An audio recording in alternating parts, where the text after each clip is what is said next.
Yeah, just an 85 GMC 4-wheel peel with some Thrash welded mufflers on it. True dual. Nice old wooden bed made out of a porch. Really not too bad of shape, just need some cab supports. Show you fires up good.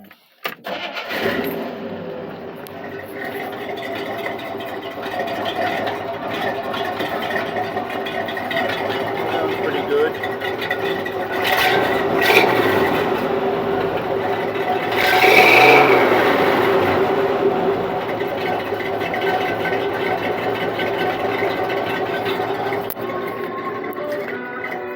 .350 4-speed.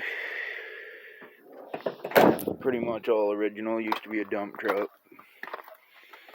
Not the original plow that used to be on it. Just a 7.5 foot that I paid $70 for. But good start to my logging business I want to do. I got some future upgrades I plan on doing to everything. Catch you guys later.